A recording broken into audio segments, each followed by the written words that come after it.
Streaming now at 7, more than a dozen people, including some children, are shot at a vigil on Chicago's West Side. What we've learned overnight. This morning, police are investigating reports of an assault that happened at a suburban high school. And new this morning, that massive billion-dollar Powerball, that was a combination of Jack Ball. Powerball jackpot got even bigger as we welcome you on this Tuesday morning. Live from Chicago's #1 news, ABC7 Eyewitness News at 7 starts streaming now.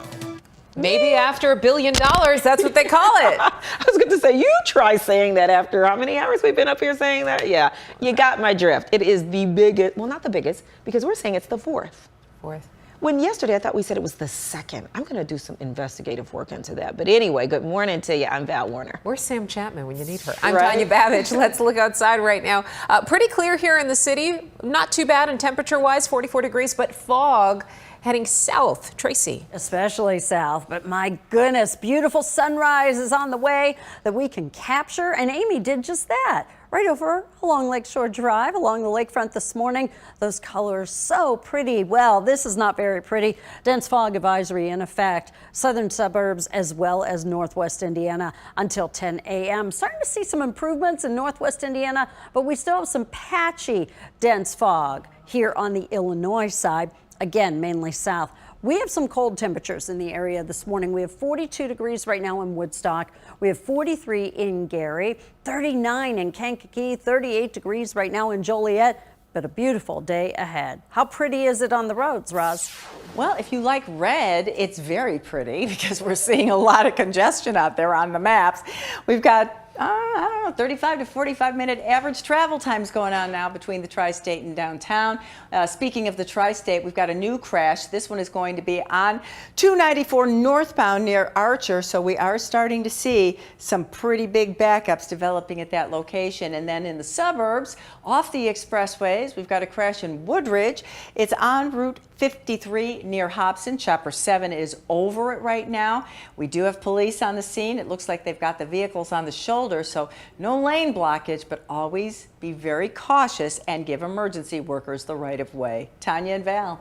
All right, Roz, thank you. Now back to the breaking news update we've been following all morning long. More than a dozen people have been injured in a drive-by shooting on Chicago's West Side. Some of the injured are kids. This happened last night near California and Polk in East Garfield Park. Mayor Kawash is live at Stroger Hospital. That's where several of the victims are being treated. Mayor. Tanya, Val, good morning. Yeah, last night, quite the scene there in East Garfield Park. Most of the victims were initially taken here to Stroger Hospital.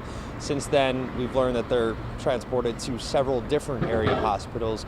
15 victims from this mass shooting, 14 of them with gunshot wounds, including several children, just like you said. One of the victims is a female who was hit by a car there at that scene. Now, police tell us the victims were attending a vigil for the death of a person just after 9 o'clock there last night near Garfield Park near California and Polk. The youngest victim shot is just 3 years old. There's also an 11-year-old victim who was shot. The conditions vary among the 15 people hurt. We know at least 6 are listed in serious or critical condition at nearby hospitals. The others were listed in good or fair condition. Now, police tell us that the woman who was hit by a car was trying to run away from the scene at that time. Police believe they're looking for 2 suspects who fired those shots from a dark SUV. They were last seen driving southbound from the scene. We caught up with the alderman of the 28th Ward just after that shooting last night. It's tragic. It's challenging when people just can't gather in a normal space and without this type of fear. It's unfortunate to find young child as young as 3 being shot. That hurts. If anyone with the heart or with the soul, that's got to hurt. Now, Police Superintendent David Brown tells us they are looking into any possible gang affiliation with this shooting. Nothing like that determined just yet.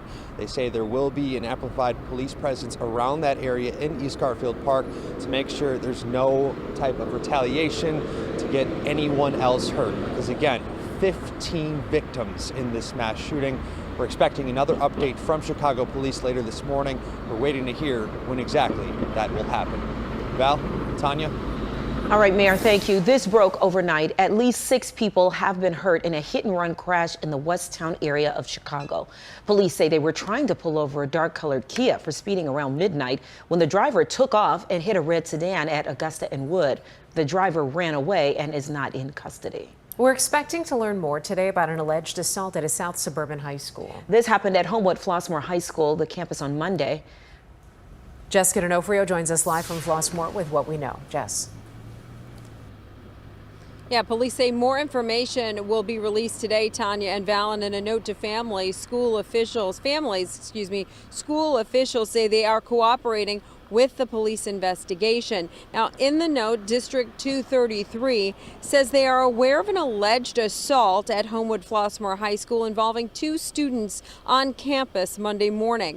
The school superintendent and the principal are asking parents to call police if they or their child has any information about what happened. The letter also says they can't share more specifics about the situation because of the ongoing investigation and confidentiality of the minors. It also says all of us will be feeling a variety of emotions, including shock, sadness, and anger. We want you to know that the Homewood-Flossmoor High School staff cares about the emotions our students may be experiencing. If your student needs support, we ask that you contact their social worker or school counselor. The district says it will give out more information as this situation develops. Back to you. Jessica, thank you. There is a little bit of relief in Delphi, Indiana this morning after yesterday's announcement of the arrest of a suspect in the 2017 murders of 2 teenage girls. Indiana State Police have named this man, 50-year-old Richard Allen, a married father and pharmacy technician at the local CVS, as the man they say killed Abigail Williams and Liberty German. Investigators say Allen lived no more than 2 miles from where the girls vanished in February 2017. Liberty German's grandfather reacted to the arrest last night on ABC's Nightline. Yeah, there's a lot of questions we have that are unanswered, but all in due time, that stuff will come. But the work that we needed to do to keep the story out there, and keep our story out there, was work we needed to do, and we've done it. An unsettling image here. Police released this photo of Allen at a bar that he frequented in the area, showing him in front of one of the police sketches of the suspected killer on the wall behind him. Now to an update on the Paul Pelosi attack. The 42-year-old man accused of assaulting House Speaker Nancy Pelosi's husband is set to appear in court in San Francisco today. ABC's Elizabeth Schulze has the latest live from Washington. Good morning, Elizabeth. Hey, good morning, Val. We are learning graphic new details about this alleged attack on House Speaker Nancy Pelosi's husband. The House Speaker says that he is having a steady recovery as he remains in the hospital. The man accused of brutally attacking House Speaker Nancy Pelosi's husband is set to appear in court today as he faces new federal and state charges, including assault, attempted kidnapping, and attempted murder. We will work vigorously to hold the defendant accountable. A federal affidavit laying out how 42-year-old David DePape told police he was going to hold Nancy hostage and talk to her, and if she lied, he was going to break her kneecaps. DePape allegedly going on to say by breaking Nancy's kneecaps, she would have to be wheeled into Congress, which would show other members of Congress there were consequences to actions. It appears as though this was based on his statements and comments that were made in that house during his encounter with Mr. Pelosi, that this was politically motivated. The federal complaint laying out in chilling detail how DePape carried zip ties, tape, and a rope early Friday morning when he broke into the Pelosi's San Francisco home. Authorities say 82-year-old Paul Pelosi was sleeping when DePape demanded to talk to Nancy. DePape later allegedly striking Pelosi in the head with a hammer. In a new statement, Speaker Pelosi says Paul is making steady progress on what will be a long recovery process as he remains in the ICU. Amid renewed concerns over lawmakers' safety, authorities say they're continuing to investigate DePape's social media posts that allegedly include unfounded conspiracy theories, including the false claim President Biden lost the 2020 election. We should be able to all engage in passionate political discourse, but still remain respectful of one another. DePape is expected to be arraigned in San Francisco court today. If he is convicted on those federal charges, he could face up to 50 years behind bars. Tanya? Elizabeth, thank you. An investigation is underway this morning into what caused a deadly bus crash in the far west suburbs. The Kane County Sheriff says an SUV rear-ended the bus on Empire Road between Burlington Road and Route 47 near St. Charles yesterday afternoon. A 20-year-old woman and 19-year-old man in the SUV were killed. A 17 and 18-year-old who were also in that vehicle have been hospitalized.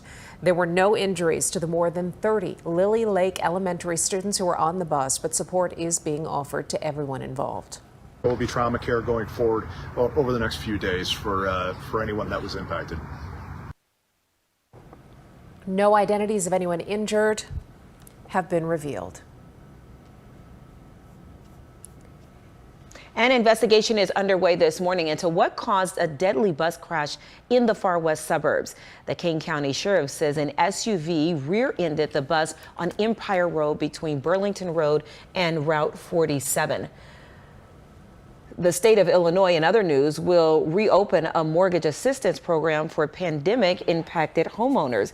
The Illinois Homeowner Assistance Fund provides up to $30,000 in assistance. Now, to qualify, applicants need to have experienced financial hardship due to COVID after January 21st, 2020, and be at least 30 days behind in their house payment. Qualified applicants will have payments made directly to mortgage servicers, taxing bonds, or others. Later this morning, Lori Lightfoot, the mayor, will help to celebrate the grand opening of a new food store in Old Town. We have video of the new location of Dom's Kitchen and Market. It officially opened this morning. It is 50% larger than the existing Lincoln Park store.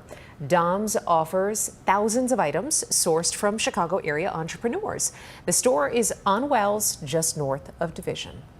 New this morning, the Powerball jackpot has grown to $1.2 billion after no one matched all 6 numbers last night. Cash value, $596.7 million. No winner so far, but there's still a chance that you won something. And so go ahead and check your tickets. Here are the winning numbers: 13, 19, 36, 39, 59, and the Powerball was 13. If a player wins Wednesday's jackpot, it'll be the second largest jackpot in Powerball history. There we go. Number 2. Your live and local news is just getting started. We're streaming out loud this morning, and coming up, haunted by so-called zombie properties and foreclosures. Our I-Team exposes the growing battle for former property owners at 7 o'clock. But first, outside we go this morning. Foggy start to the day for some folks, and some warmer temperatures are expected for highs. Tracy's got your AccuWeather forecast coming up next.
Good morning. We have a beautiful sunrise taking shape right now. South of the city, there is some fog. It's patchy. It's not as widespread as what we had yesterday. Lots of sunshine ahead of us today. And in fact, in the days to come as well. Our next chance of rain most likely is coming our way here Saturday. And Saturday looks very windy also. I wouldn't be surprised this number's a little higher for possibility of rain on Saturday. Sunday's chances for rain occur very early in the day, and in the coming days and right through the weekend, our high temperatures are going to come in above average. I'm sure there are some above average travel times out there, Roz. Yeah, but we don't like it when they're above average. Right now, though, we've got a situation on Metro. We told you about this train on the UP Northwest outbound train 607. It was having mechanical issues and it stopped at Edison Park. They canceled it. So 609 is going to accommodate those passengers all the way to Crystal Lake. On the expressway, since we last spoke, those travel times shot way up. 45 to 55 minutes, that's going to be the average. We still have delays northbound on the Tri-State, earlier crash near Archer, and we've got a new crash northbound on DuSable Lakeshore Drive, just past the Oak Street curve, like between Oak Street and North Avenue, and that traffic is really slow. You can actually see it from our camera, pointed right down at it. They've got the right lane blocked, and it is causing that delay around the curve down to about Navy Pier. We'll have another check for you in about 10 minutes. Val and Tanya. Roz, thank you. This morning, our I-team is investigating zombie properties and zombie foreclosures that are haunting some people in our area. The city of Chicago is issuing tens of thousands of dollars in fines to people who are no longer the property owners. Consumer investigator Jason Knowles is responding to viewers and continuing his investigation into this growing problem tonight. Jason. We first uncovered zombie foreclosures in July. 2 women were fined thousands of dollars on properties they didn't own anymore. Now the I-team is finding more zombie victims. One woman haunted by a property that was sold more than 60 years ago.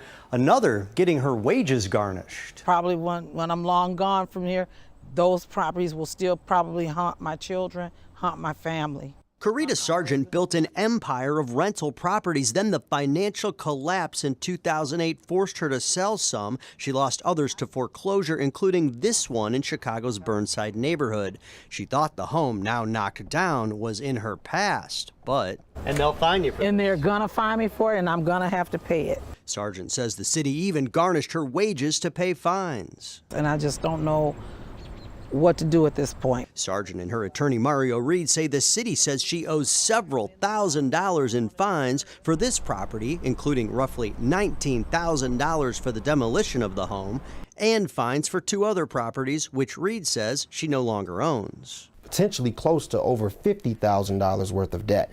And hers are zombie foreclosures as well. A zombie foreclosure, Reed says, happens when a home is foreclosed, the former owner moves out, but the new owner, the lender or bank, does not record the deed in its name. This leaves the previous owner on the hook for nuisance fines, demolition costs, water bills, and more. There are also zombie properties, homes that are sold, but the new homeowner doesn't record the deed in their name. The city of Chicago should forgive the debts. Reed and 2 of his clients first informed the I-team about this issue in July. Since our story, Reed says he continues to get calls. Now he has nearly 50 potential clients in similar situations, like Wendy Rose. Rose has a zombie property. You're getting this notice in 2022 to pay fines for weeds, but the property was sold in 1959? Yes, correct. That's incredible. I know. The city saying Rose owed $650 for overgrown weeds at this empty lot in the Marquette Park neighborhood, all because a deed was not filed properly more than 60 years ago. It remained in the name of her father's estate. Extremely stressful because I never knew what the city of Chicago would do next. Rose was able to resolve her issue with Reed's help. And I'm like, I don't own this property. Tanisha Rayson Henry is fighting a zombie foreclosure on the city's far south side. She received a weed violation for a property she says she no longer owns after surrendering her property to lenders who she says didn't record the deed. You're taking care of a property you don't own. Correct. And that's stressful. Financially, emotionally, and mentally as well. Chicago's Department of Finance, which collects fines, said it can only bill people who are listed as owners on record, adding a property may continue to be registered to an owner and accrue billing debt. That can happen, the city says, if the owner has not followed up with the bank or new buyer to make sure the deed has been properly transferred and recorded. However, many of the banks and lenders, which did not record deeds years ago, are no longer in business or have been purchased by other lenders. The party that's to blame is right now our legislature. And it stems from the fact that here in the state of Illinois, there's no requirement to record a deed. We reached out to the spokesperson for the Illinois Speaker of the House to find out what can be done and have not yet heard back, making it more frustrating. Even if the consumers in our story do eventually get those deeds into the bank's names, the city says they can still be responsible for all of the current fines. Jason Knowles, ABC7 Eyewitness News. Jason, for that report. Still to stream this morning, school children celebrate a new space for sports and fun. And the people behind this gift are helping to build a better Chicago.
A new safe place for students to gather for activities and sports is helping to build a better Chicago. Students and community members met on the campus at Queen of the Universe School in Marquette Park on Monday. That's where they unveiled a new outdoor sports court. The new recreational space was made possible in part by the Big Shoulders Fund, a nonprofit that provides financial support to low-income Catholic schools in Chicago. Good to see that. Good indeed. Sorry. That's okay, I'll tell them. Right now, we're going to join our Good Morning America viewers. Tanya's going to plug in her mic, and she's going to have a news update on TV in just a bit. You'll see it here, too. And when we come back, a big announcement from Northwestern thanks to a popular author. Sorry.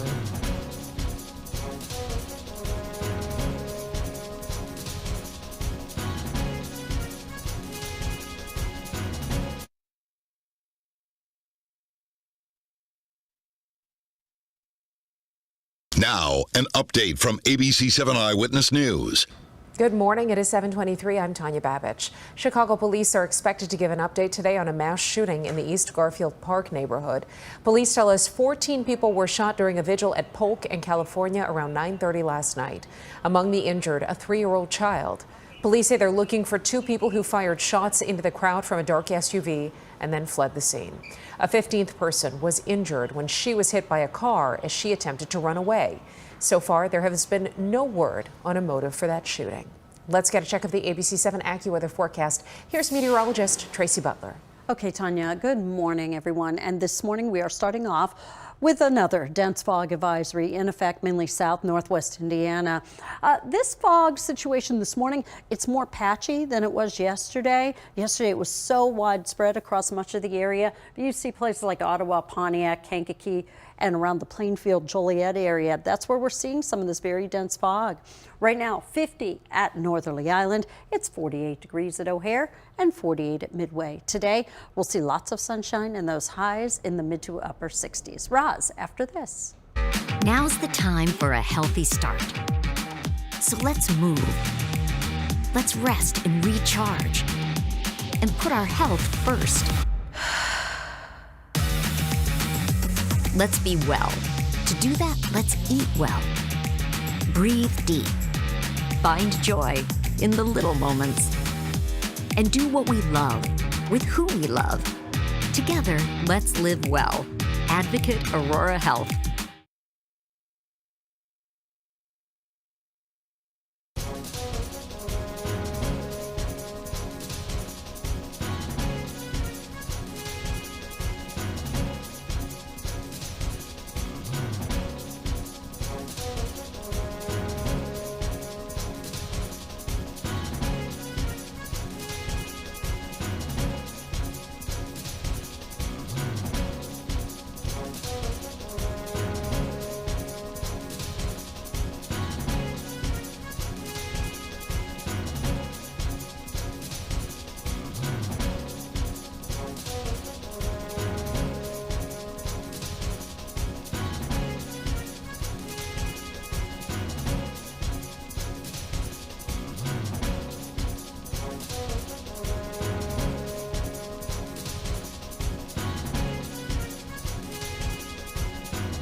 Welcome back, everybody. We start in Northwest Indiana, eastbound 8094. Just before Klein, we have a stall in the construction zone in the express lane. Nice long delay starting to pop up approaching that lane blockage. On the Illinois side, those travel times are really high now. The Kennedy's an hour 5. Everything else is averaging about 45 to 55 minutes between the tri-state and downtown. Now, we've got this crash on northbound DuSable Lakeshore Drive. They just cleared it. It was just north of the Oak Street curve, so fortunately you'll be able to get through without any hassles there. But now we have a new crash. This is in Lakemore on southbound US 12, south of 120.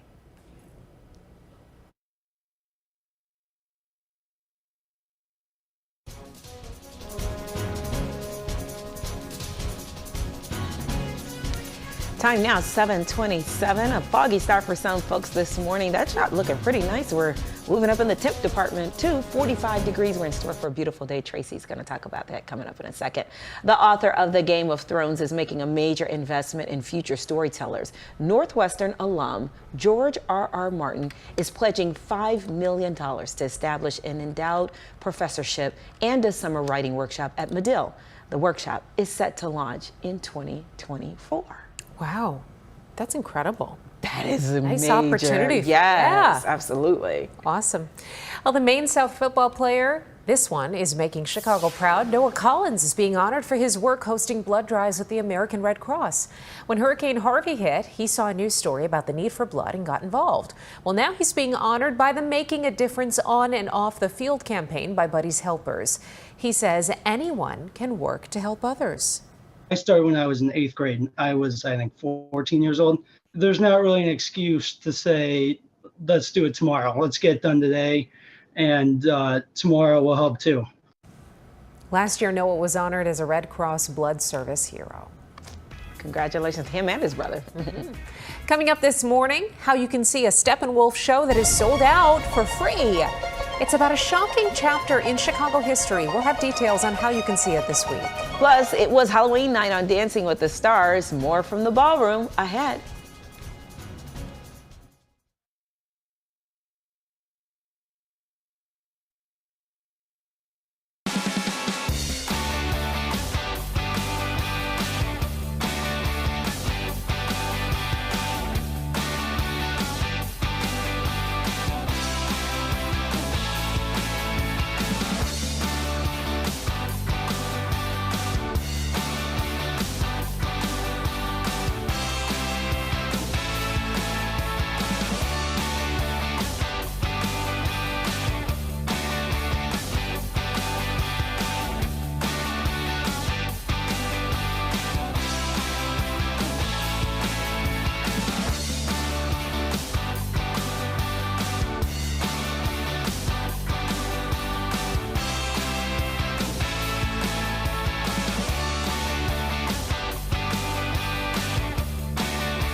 You're watching ABC7 Eyewitness News at 7, streaming live now. Let's have a quick look at some of the stories we'll be watching for you today. Robert Cremo III is due in court. He's the man accused of killing 7 people during the Highland Park 4th of July parade. He faces 100 felony counts for the shooting that left many other people hurt. Today, former Illinois House Speaker Michael Madigan is expected to enter a plea on federal racketeering and bribery charges. Prosecutors allege Madigan led a criminal enterprise to enhance his political power and financial well-being while also generating income for his allies and associates for nearly a decade. Today's arraignment proceedings will be held over the phone. The state of Illinois will reopen a mortgage assistance program today for homeowners who have been impacted by the pandemic. The Illinois Homeowner Assistance Fund Fund provides up to $30,000 in assistance. Qualified applicants will have payments made directly to mortgage servicers, taxing bodies, or others. Good morning and welcome back, everybody. I'm Tanya Babich. And I'm Val Warner. We're going to take a look outside real quick and get a little peek of what our weather is looking like. Right now, we're in store. Well, it's 45 degrees, but we're in store for a pretty nice day, right, Tracy? We certainly are. And if this is any indication, we certainly are. Look at the sun rising right over the Adler Planetarium. Just so beautiful this morning. Our picture perfect sunrise, except for some of you in the southern suburbs where that fog and haze could be making for some pretty sunrise photos there too. But we do have a dense fog advisory in effect until 10 o'clock this morning for points south. So patchy dense fog. As you look at the temperatures this morning, they're colder than they were 24 hours ago. 50 at the lakefront, 45 at O'Hare, 48 degrees at Midway. So we are embarking on a beautiful day today, highs in the 60s. Roz? We are looking at some very heavy delays in northwest Indiana because of this stall. It's blocking a lane eastbound 8094 near Klein in the construction zone in the express lane, and that's why we've got about 2 to 3 miles of stop and go traffic. Now on the Illinois side, the Kennedy, terrible travel time. It's an hour 10 from O'Hare into downtown. Everything else is averaging about 50, 55. The tri-state, a lot of delays there. Northbound through the construction zone approaching LaGrange. We had a couple earlier crashes. Northbound through the O'Hare corridor, that's just construction delays. And then we've got a report of a crash northbound on Route 53 near Rand Road. Val and Tanya. All right, Roz, thank you. Now to today's talkers. Dancing with the Stars celebrated Halloween on last night's show. And you don't need candy on Halloween when perfect 10s are being handed out. George Pinocchio has that, but first, the latest star to be eliminated. Following her elimination, singer Jordan Sparks threw kisses to the audience at Dancing with the Stars.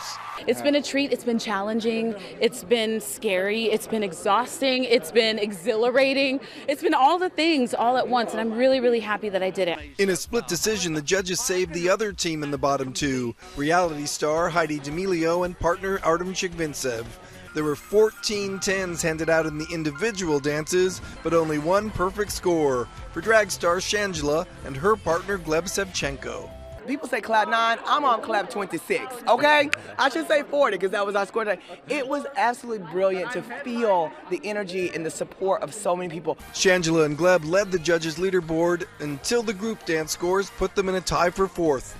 Factoring in both scores, Charlie D'Amelio and Mark Ballas tied for first, with Trevor Donovan and Emma Slater, who were in the bottom two last week. I found a way to connect to each dance that helps me tell the story. So I don't know. I've turned a corner. I think each week it's a shock on who goes home.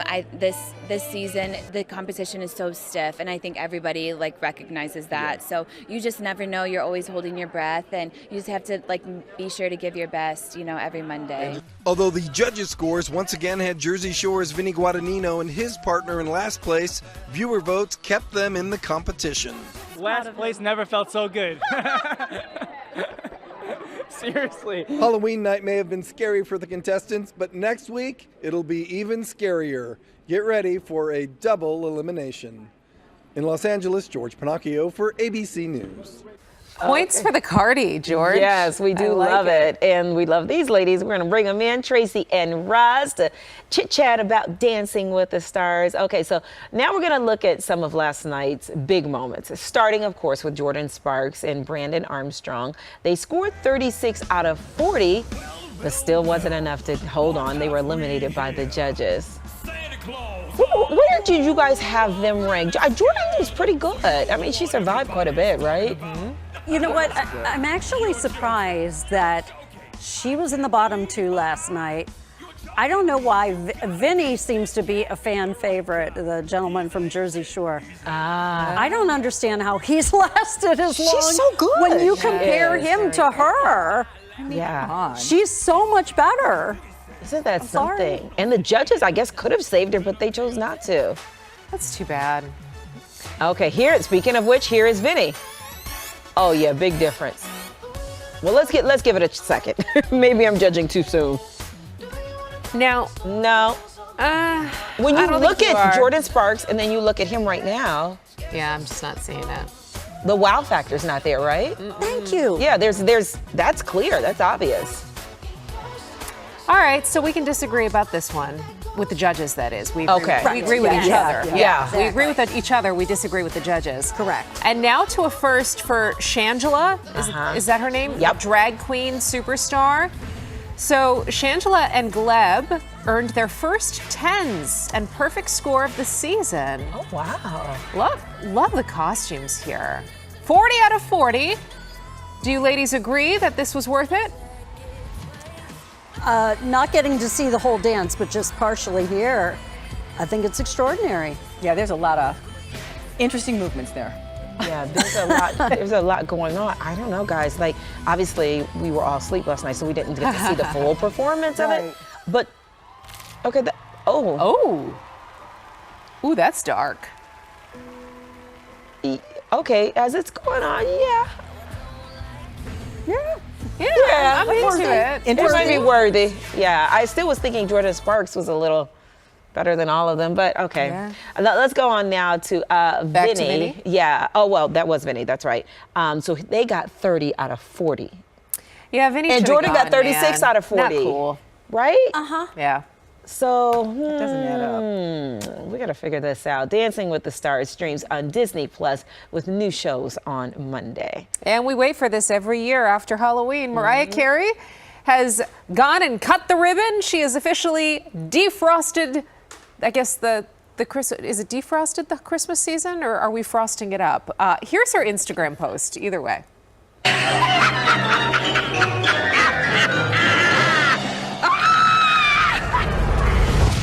It's time! Never one to sacrifice an opportunity to be larger than life. Mariah Carey, the Queen of Christmas, takes to social media to say that Halloween is over, and as of November 1st, today, she posts this post to say Christmas. It is time for her Christmas vocal magic. Is she on a Peloton? It looks like she is, actually. That's some interesting product placement. How is it like we're bearing the lead there. Forget that she's singing "It's Time for Christmas." She's a witch on a Peloton. That's impressive. The stock price could use her endorsement. Oh, let's not get companies Peloton struggling. Well, this comes as holiday music returns to Chicago radio airwaves today. Starting at 4 this afternoon, 93.9 Light FM will be playing Christmas music around the clock. We have talked this to death. We all know where we stand on this issue. I'm good with the holiday music. Val can get on board. Roz is already singing Hanukkah tunes, and Tracy's going to wait until after Thanksgiving. So I'm going to change the subject a little bit here, ladies. Okay. So when you do, whenever it happens to be, submit your holiday song, what is it for you? Val? Or if anybody knows off the top of their heads. I do. Tracy, what's your favorite holiday song? From Peanuts, Christmas Time is Here. Aw, that's sweet. Yeah, I'm a sucker for Oh Holy Night. Yes, anything Vince Guaraldi. Vince Guaraldi. Yep. Agreed. But I have two favorites, okay? I really love the Boston Pops Sleigh Ride. Yes. Okay. Love My it's such a parents had that classic. album. Classic. But I also like the Jonas Brothers Christmas song. Fun. Nice. Because it is fun. Do you guys have good holiday? Like one of my favorite all-time holiday CDs is Martina McBride's holiday CD. She's extraordinary. She's so good. I like hers. I mean, I love a good Michael Bublé. Got to support my fellow Canadians. Definitely. Yeah. Who else has really good holiday? I'm gonna go there, and people laugh at me all the time, but to me, it is the only one that I play consistently and regularly in my house. What is it? The Temptations. Oh, that's a good one. Oh, it's so good. Every song on there is perfect. Wow. The Temptations. Talk about like taking it Silent Night. Blowing it out of the water. Yeah. Oh yeah. I know what you're talking about. Yeah, but every last song, I love them all. Get some pentatonics on there too. Some acapella Christmas. See, wasn't this so much more fun to talk about? Agreed. Yes, it was. we could do this segment again another day We too. can. I'm sure we will. Thank you, ladies, for joining us. And ABC7 Eyewitness News continues streaming out loud after the break. We are back in 90 seconds.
Good morning. I wanted to start with this live look. The sun rising.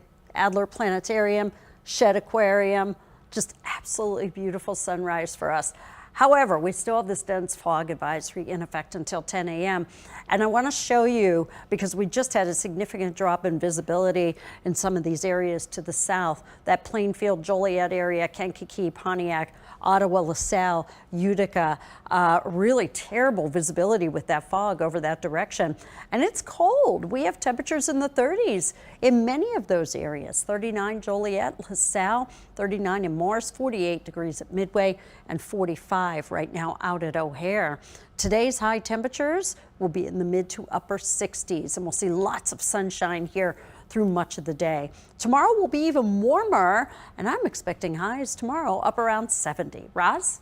Well, we are seeing a lot of traffic out there, and I think it's because so many people either worked from home or took yesterday off and are making up for it today. So there is a lot of volume on the roads right now. The Kennedy is getting close to an hour and 15 minutes, O'Hare to downtown. Everything else is averaging 50 to 55 minutes between the tri-state and the downtown area. Look at the northbound tri-state, very heavy through the construction zone there around the mile long. And then again, northbound traffic is pretty slow through that O'Hare corridor. Now we've got a new crash. This is a pretty bad one in the Willowbrook area. It's on Cass Avenue near 91st. A car lost control and hit a tree. So we have a lot of emergency crews there, and we still have this stall on eastbound 8094 near Klein. Traffic hitting the brakes before Kennedy. So we're talking about 2 to 3 miles of bumper to bumper traffic on eastbound 8094 in Northwest Indiana. Tanya and Val. Roz, thank you. President Biden says he would consider imposing a so-called windfall tax on energy companies that do not boost domestic production to combat high prices. With consumers still paying high prices for gasoline, Shell Oil and ExxonMobil both posted record profits in the third quarter. The president called those profits outrageous. It's time for these companies to stop war profiteering, meet their responsibilities to this country, and give the American people a break and still do very well. Well, Congress has to approve additional taxes on energy producers. Next week's midterm elections could affect the balance of power in both the House and the Senate. Starting today, people in New York City will have access to critical information about how much money they can earn for an advertised job opening. New York employers are now required to disclose a good faith salary range for every job, promotion, and transfer opportunity that's advertised. Several states have adopted salary transparency rules to address pay disparities for women and workers of color. There are often times where women don't ask for these pay raises or these higher wages up front, and that can really hurt them in the long run, because when you start lower, it's harder to catch up. And as women age, we know that the pay gap grows much, much larger. Companies like Amazon, American Express, and Zillow have already embraced salary transparency ahead of today's deadline. Also happening today, a unique employment fair for people looking for work. The Equity for All job fair is for people with disabilities, veterans, or others who are interested in pursuing a trade. A dozen employers will be on hand to talk with potential candidates. The fair is hosted by the Ada S. McKinley Community Services Program. It takes place between 9 and 2 at 1863 South Wabash in Chicago. And when we return, Steppenwolf is coming to Chicago neighborhoods with free performances this week. We're going to tell you how to see one of the world-acclaimed theater's most compelling dramas.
A popular play that sold out is coming to city neighborhoods today with free performances. 1919 is Steppenwolf's current hit drama. It is the true story of a heart-wrenching act of racial hatred that killed a black teenager taking a swim on a hot Chicago day.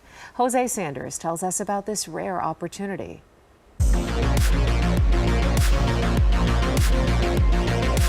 17-year-old Eugene Williams was in Lake Michigan near the South Side shore. He drifted into what were considered white waters. That's when he was stoned and then drowned.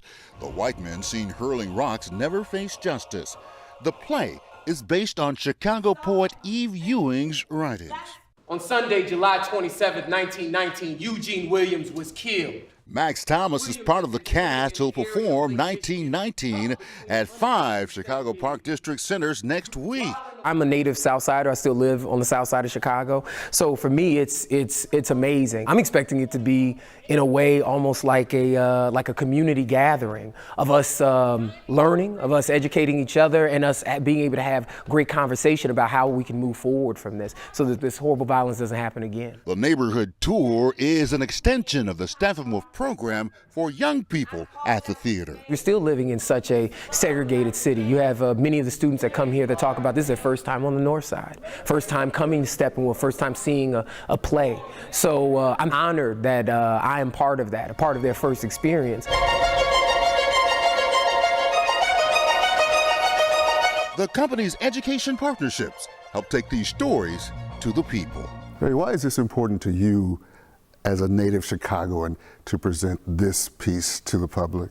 This is Chicago history. It's not just Black history, it's American history. And so seeing it presented in this theater in such a beautiful format, it ignites me in a way, and it makes me want to be sure that other people throughout the city get to hear this story and that it doesn't just live on the north side in this theater. So yeah, when the students aren't here, they get a pre-show speech, and then they have a moment to be in conversation with the actors and some of the other artists involved in the making of the play. And as we move out into the community to do those, do the performances, they'll have the same opportunity. The Great Fire knows they are wanted here. Bring your whole family and be ready to have a great thought-provoking conversation and be blown away, but come ready to celebrate the life of Eugene Williams. Jose Sanders, ABC7 Eyewitness News. Wonderful thing that they're doing, bringing that to the communities, because they're so right. So many kids don't even have the opportunity to go to the Steppenwolf to see it. They are exactly right. Bringing it to them. And how wonderful to be telling stories so beautifully, but so simply. I mean, look how spare the set was around them and what they do with their voices and their bodies. Absolutely. It's incredible stuff. Go to our website, abc7chicago.com, for a link to Steppenwolf, and that's where you can get all the details on how to see one of the 5 free performances of 1919 at Park District Centers this week. Eyewitness News, streaming at 7, continues after a break.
Taylor Swift has set quite the record. Songs from her new album Midnights fill the entire top 10 of Billboard's latest Hot 100 chart, led by the track Antihero. In fact, or Antihero, as she says. All 13 of the songs on Midnights are in the chart's top 15.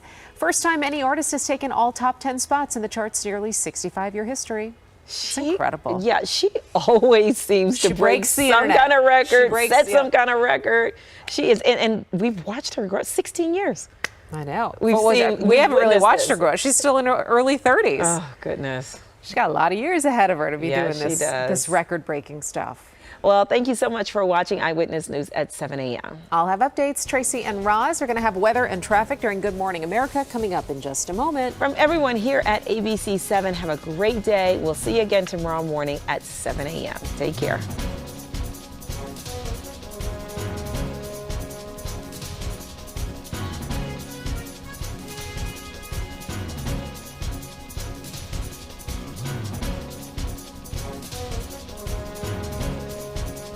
This has been